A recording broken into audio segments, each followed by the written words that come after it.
I go, I was like, you know what? I'm going to keep my mind open. Nothing in life that you want is ever going to be easy, and you have to understand that patience is required.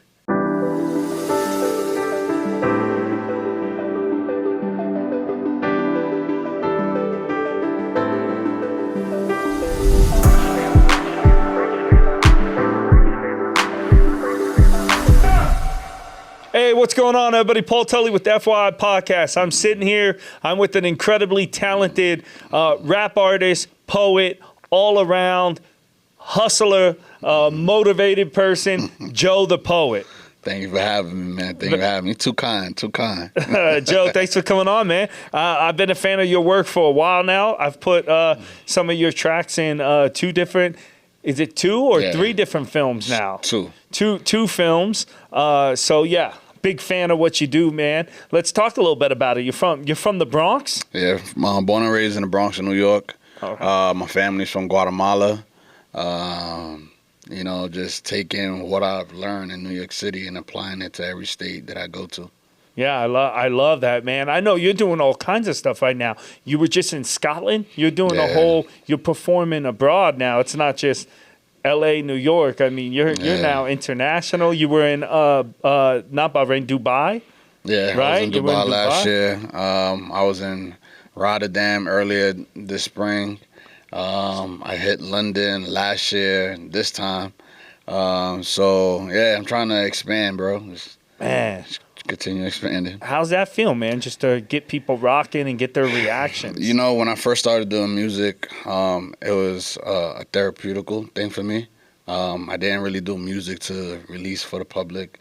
I didn't do music for anybody else but for myself. And once I got comfortable with just sharing my music, I was able to see the type of impact it's been able to have on other people.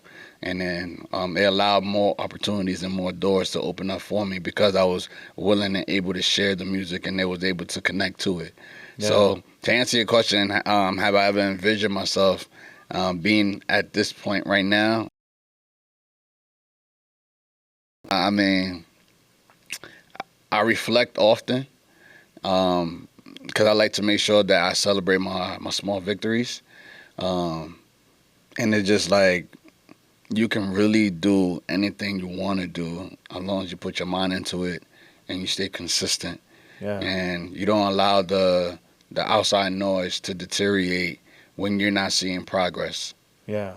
You know, or as quickly as you would like. Because things take time, but they don't teach you that. Absolutely. Sometimes we're just walking around looking for big opportunities, and it's the little ones. And why I'm leading to that is how me and you met. Oh, yeah. Such a crazy, my father was on a trip to, was it Cancun? Nah, you guys met? Where'd you guys meet? I met meet? your pops in Costa Rica. Costa Rica. My father was like, I don't know. He always, dating, and he was down in Costa Rica with a girlfriend or something, and he met you. Yeah, and, I can't remember exactly where we was. I want to say it was probably at one of the restaurants, and I don't know, we just started vibing, started connecting, started talking, and he was like, oh, so, if you ever want to come down to California, let me know. And I'm like, all right, cool. So it was one of the trips that I believe, who was I opening up for? I'm not sure if it might have been Exhibit that night, but I hit up your pops, and I was just like, well, can I stay for like the weekend?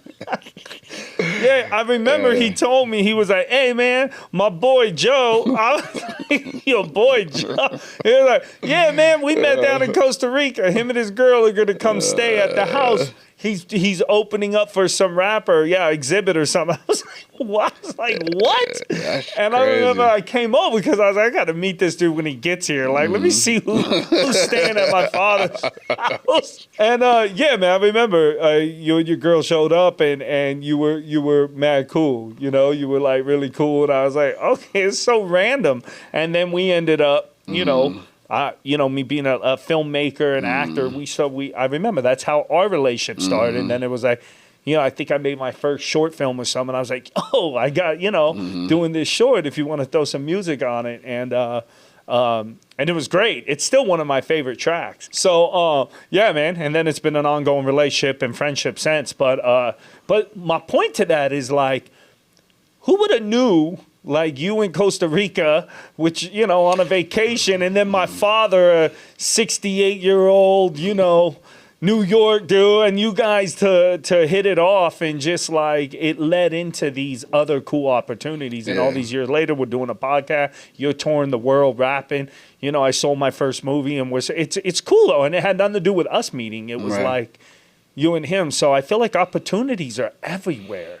Honestly, when I reflected back, and I'm just meeting your pops, for instance, I'm like, you never know who you're gonna meet, and this is why it's important to treat people correctly, treat people with respect, because you just never know who may lead you to other things and other opportunities. I think a lot of people forget about the human aspect of life, for plethora of reasons that they want to decide. But yeah, so now everywhere I go, I was like, you know what, I'm gonna keep my mind open.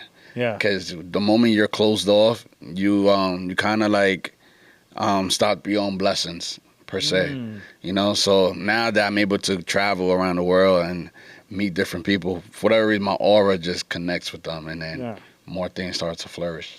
So I think just from me burning enough times, I've learned that, like, man, maybe I need to start just worrying about what I'm doing and what I'm bringing, and then whoever's meant for that energy is going to embrace it. And that's the beautiful thing that right there, that you're able to acknowledge it, you're able to see it, and able to change.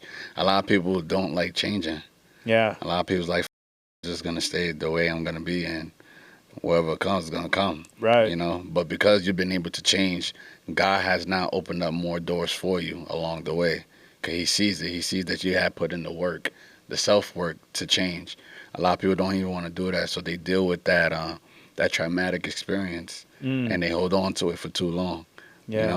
Which is not healthy. Not healthy, man. Speaking of traumatic experiences, man, let's talk. I know you've had some going back, because can you think of any times that what's really affected you or hit you in life and you were able to overcome? Because it's an inspiring podcast, but I also like to talk about how people have hit some of their most darkest times and were able to overcome that. Well, I have one too many. Yeah. I think one of my darkest times that changed my life in many ways is when I was homeless. This was the winter season in New York, so you know how cold it can be. 20 degrees, 10 degrees. I realized how much it is important to be disciplined, how much it is important to prioritize your finances, how it's important to maximize your paychecks when you get them, put money away, understand what you want versus what you need. I didn't understand none of that at that time period, Right. So I was living in a big old apartment in the Bronx, up by Wakefield, flushing my money every single week, buying sneakers, $300 here, $400 here, because I wanted it early, so I paid an extra amount of money to it. So eventually I was working 3 jobs. I was still working at Starbucks as a shift supervisor. I was a porter at a condo right next door to my store. And then I was a staffing assistant at St. Luke's Roosevelt Hospital, which was probably 5 minutes away from both of those other places. Working, but eventually I got sick. I had a cyst in my left thyroid that kept growing at that time period. I was surrounded with a lot of stress, and it just kept growing, and I started to get weak. I started to get real sick during that time period, and at one point the doctor was like, it could be considered cancerous if you don't try to take care of it. They was thinking about doing surgery on my neck to remove it, but he wanted to wait some more time. I ended up quitting all my jobs at the time period, and try to figure things out. I didn't have no money to take care of my rent, so I ended up getting evicted.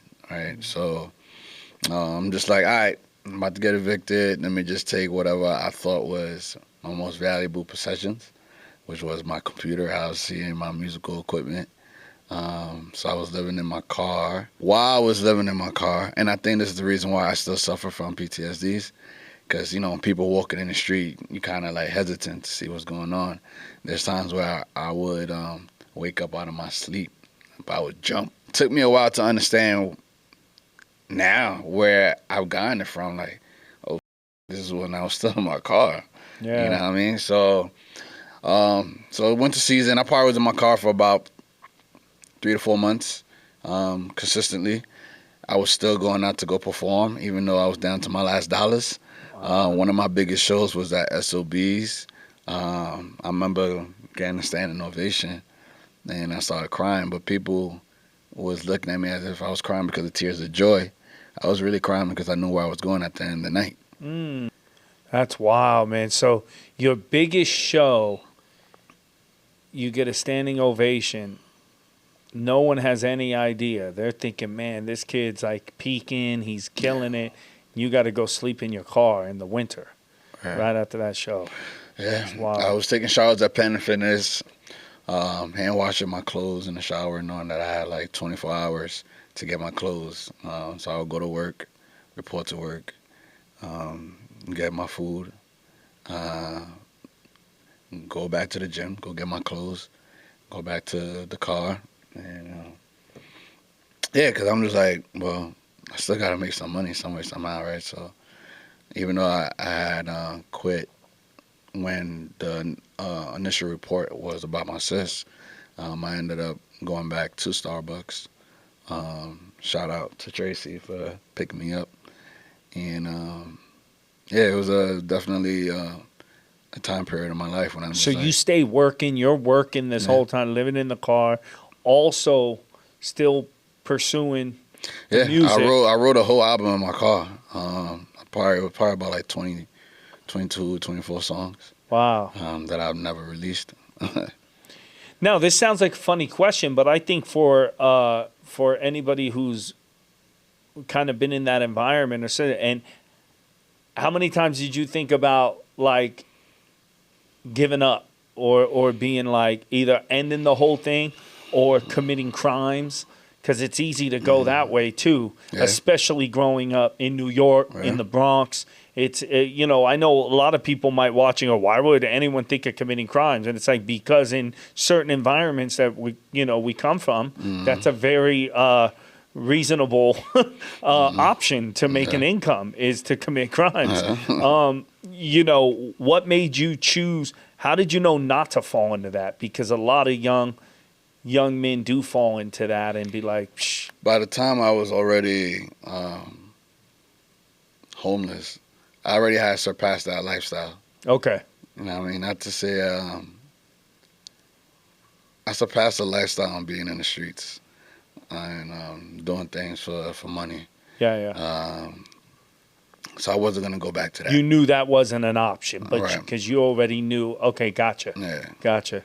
So I got tired always looking over my shoulder. So, or losing your freedom or doing, Yeah. Or having to witness other things transpire. So Right. A lot of people was like, well, you could have just went to a shelter. So I look at me being homeless by choice. Right? Because I could have easily just went over at some friend's house and stayed throughout my duration of time there. I could have easily, went to my parents' house, and I chose not to. Because for me, it's like I needed to understand what just happened. Yeah. I was at the highest of highs, and now I'm like at the bottom. And which is crazy, right? Because it's like I could have still learned the lesson sleeping in somebody else's couch. But to me, it's just like, if I know I have that in my back pocket, I'm never going to understand this. Yeah. Because I know I could call Paul. Yeah. You know what I mean? Right. So for me, it's like, nah, I want to go through this. I want to be able to taste this and understand, you know what? this is something I don't like. So I got to make sure I never end up in this situation ever again. That's inspiring right there, man. It's like sometimes we got to face, I feel like that's so important. I've been there so many times in my life as well. Yeah, and this is why I'm able to move the way I move. Yeah. Like I'm not afraid to go into different states to go live, shit, maybe one day even different countries. Like, because of that situation alone, it gave me the utmost confidence that I didn't think I needed at the time period, you know? Yeah. So when people ask me what is like my greatest feat, is like, yo, being homeless taught me a lot. Yeah. I was able to see a lot. I was able to see what people go through outside of my car. I'm talking about it's freezing in New York. People sleeping on cardboard boxes. You know what I'm saying? So it's just like, to put things in perspective, like, do you really want to live this life? Now, what do you think for people who are in those situations that, you know, don't have, because there are people that just don't have the ability to, you know, they're disabled or mentally disabled. And how hard is it out there for them that you've seen? Like, I know people are dying out there in the winter, you know? Does the city, like, do you feel like the states are doing enough to help the unhoused or the homeless populations, and from your experience, like, being out there? I think we can always do more, but we also need people to want to do more as well too. Like, well, what's that saying? Like, I could bring you to the water, but I can't force you to drink it. Right. You know, so it's like it has to be a two-way street, right? We gotta want to help people, but people also want to help themselves as well. That's how I see it. No, that's a good point. I think of that stuff all the time, and I'm like, I don't have the answers. You know, it's like with my addictions when I was drinking and stuff. I've been sober going on 25 years, man. Congratulations. But, thank you, brother. But at the time, I was out of control when I was young. And so you get out of that situation.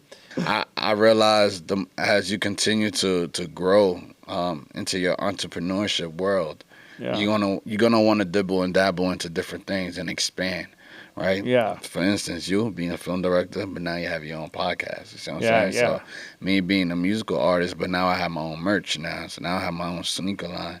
Are you still working at the company? Yep. So you've been at Starbucks for... Forever. Oh, but that's all right. Nah, I know, because it feels like, yo, I'm a rapper, but it's like, but you are a rapper and you are dope. But that's great. I don't know. I think it's cool to talk about that. I think it's like, it'd be cool to make that cool when people talk, you know? I think I saw, it might have been Akon, who was saying, don't quit your 9 to 5 until you take off what it is that you're really pursuing, you know? Yeah. For me, of course, I'm going to make sure that I make my ends meet and I make smart business decisions, smart business investments. Yes. And I budget myself accordingly. So every month, I know exactly how much I'm going to spend per whatever it is that I want to do musically, and then try to gain back my investments in my returns. So I guess I'm learning myself a little bit. One of the producers on the show is always talking to me about financial literacy, and I'm learning a little bit myself. I'm not that smart myself. You know, I'm one of those, let's just go, let's create this. But like learning to respect money, that much I do know, is to respect money, not praise money, but respect it enough to always know what to have on the side for an emergency. And you can't always count on people to pay for your dreams. Right. You know. I remember the first year of me being a performer full time. I think I spent a total anywhere between $25,000 to $30,000 in that 1 year. I've probably done about 30 shows in that 1 year because I was eager. I was hungry. I just wanted to do anything and everything that can involve me with opportunities. And it took me a long time to understand not every opportunity is a great opportunity, right? We in the business where there are sharks out there, right? There are people who just want to take your money at the end of the day. Just because you have a platform Yeah, pull up. Give me $600, and I'll let you perform for about 4 minutes. There are people like that still exist. So you have to be very smart and do your research. Booking the job is not the goal. Making a fan out of that casting director is the goal. And the only way to make a fan out of that casting director is to execute flawlessly my audition. Booking the job has almost nothing to do with you being a dope actor. There's so much more to why I am hiring you, and I'd imagine the music industry similar. I think because we do a lot of things and we're doing it because we have to do it, that sometimes we tend to forget to appreciate the accomplishments, Totally. And that's the goal of this podcast. This is more about your grind and like me talking about you working at Starbucks. I do that to everybody because I'm like, I want the world or whoever's watching to see we're real people, man. Everybody. Moving forward, where we at? What's going on? What's your where are we going to see you in the next 3 years? My festival, performing in more countries. Dropping more projects. I just dropped an album this past May for mental health, health awareness, where I touch base on a lot of the things that I've gone through in life, between my alcoholism and being addicted to codeine at one point. I speak about all that within that project itself. I'm working on another project called Halftime, because I feel like I'm halfway towards my journey now. I surpassed a lot of my old challenges, been able to look myself in the mirror and really challenge myself to dig in deep. So now that I surpassed that, so I'm ready for the next phase. And it just happened to be overseas is like the next phase in my life right now. So I love that, man. And before closing out, your process, what's your process like when you're creating a track, a sound, a song, or? It varies. It could be a beat that's playing, and I'm vibing to the beat for a couple of minutes, and then words start populating in my head, or I come in automatically knowing what I want to talk about, and then I kind of try to look for the beat to fit that theme. So it varies. It varies between the two. What responsibility do you feel that artists have? Any kind of do you stand on social stances, or how do you feel about that? Like artists having a word in like political things, society type of things? I think everything is opinion based. You are entitled to feel how you feel. And that's just the way I'll just say, yeah. I think you're just entitled. You're entitled to feel how you feel. Whether somebody's gonna respect it or not, by all means, it's still your opinion. It doesn't make it factual, and it doesn't make it wrong. Yeah. Just really all about how you deliver it and how you decide to articulate it, especially in the times that we living in today, with social media being so sensitive, that you gotta almost be careful on what is it that you're really trying to say, because there's other ways of saying it. I got a question right before we close out. How do you measure success? Me personally, how I measure. And do you feel like you're successful? To me, being successful is waking up and being able to do what inspires you, what motivates you, and what you enjoy doing every day. If you could get to that point and have your bills covered, that's a success. If you feel good about yourself, if you feel that your self-worth is valuable, that's a success. But I could also say that success could be financial as well. It depends. I guess success depends on what your values are. The reason I'm saying that, Joe, is I have some friends in my life, they're not creatives, and to them, they're money machines, and they make a lot of money, and that is their goal every day. They're in finance. I have friends that are in finance. They've been doing it for years, and that is their goal. They literally wake up, check in with their accountant. They check in on what they're investing. My bro is my brother from another is a financial advisor in a corporate office at one of the biggest banks in the world. That's what he does. His whole job is money. So for him, success, might be that. I don't know. I haven't actually ever asked him. So I guess the long answer is I think everybody's version of success is different. Okay. So that's why I said, to me personally, success, when I was working a 9 to 5 clocking in every day at a jewelry store, I was miserable. Mm-hmm. Now, what I'll tell you, and I don't mean to rant, what I'll say is this. When I was young, I was in a lot of trouble. Mm-hmm. And I just was like, man, I don't want to be in the place I'm at anymore.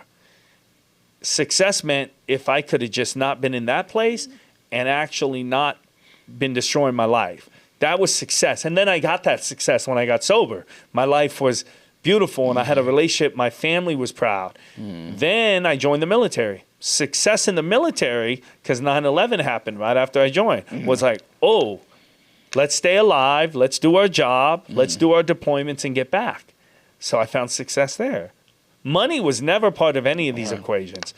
Then getting out, so success to me has changed many times. When I got into acting at 30, I was already 30, man. I was like old getting introduced. And that's when I got introduced, not when I graduated from an MFA program. Right. Got introduced to acting. I was already old, man, in the eyes of, success to me was just being able to get in the union and book a job. And then once I did that, it changed.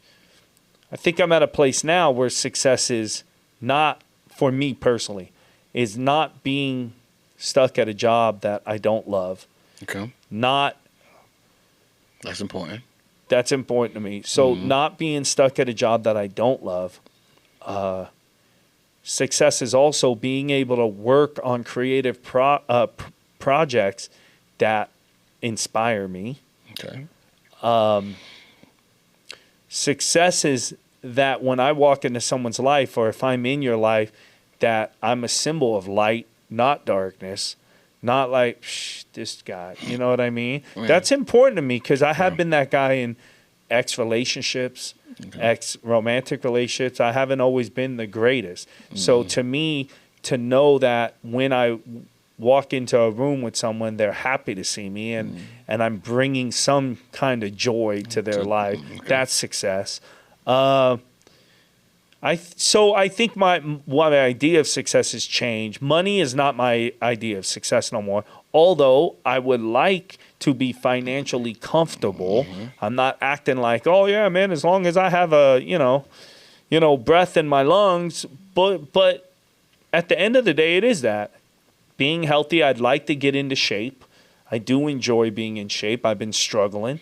That would be much success if I could pull that off. That'd be top tier, yeah, for sure. I would say health is in my top 3 priorities, is getting my health right. And then being spiritually fit, man. That's important to me. It's important to me to be spiritually connected with God and also have the guy upstairs smiling and proud that he made me. That's important to me too. That I'm not just occupying up some time here on earth and not helping and not being of service to somebody. Right. I think that's probably one of the most important things we could be doing. What about you?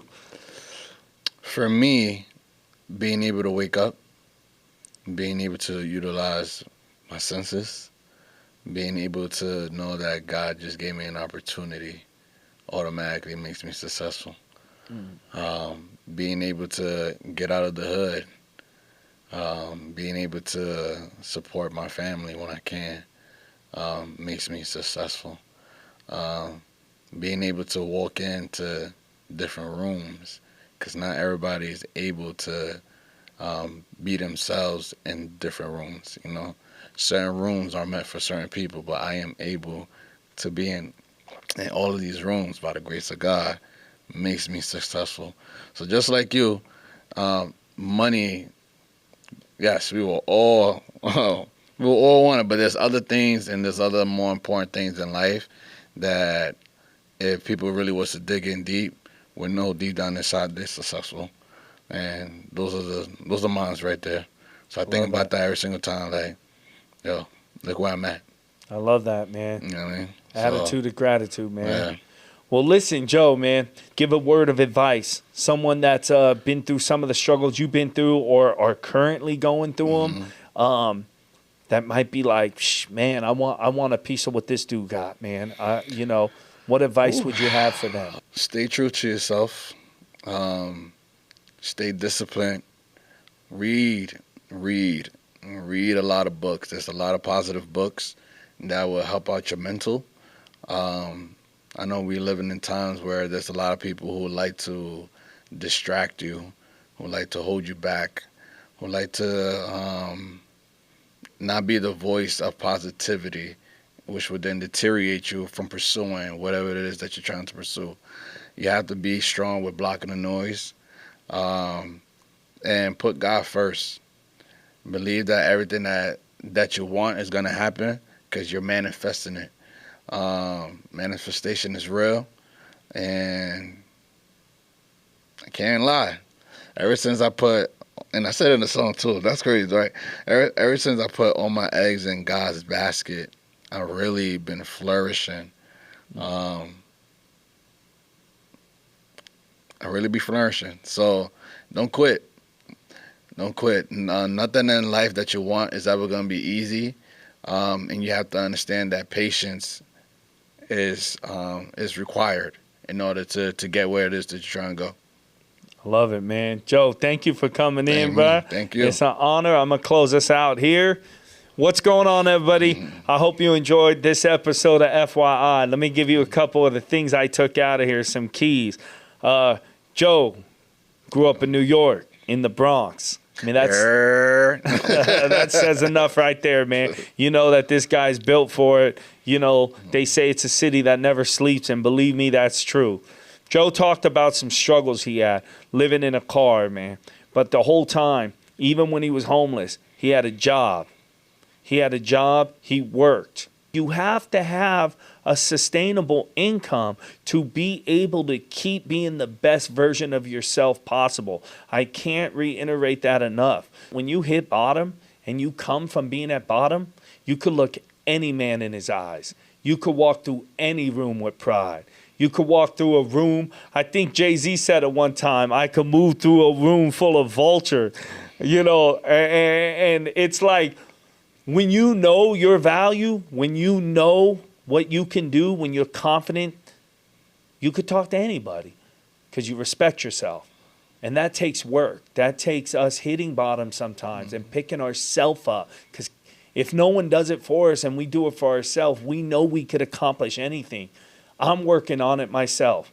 My health and my fitness has just been kicking my butt. I don't need no one to pick me up. I'm going to do it. I just need some good advice and mentorship, which I get from people all around me. But I got to do the work. I got to hit the gym. I got to stop from putting that food in my mouth. So I'm on the journey with you guys. I hope you enjoyed this and got some gems. I'll see you on the next one. You should never stress about the problems you be facing. Everybody in the mud on the struggle trying to make it. Look into the mirror and you see the motivation. Then you step into the world and you find your inspiration. I'm finding inspiration, and once I get a hold of it, I'll never get complacent. Look into the mirror and you see the motivation. Then you step into the world and you find your inspiration.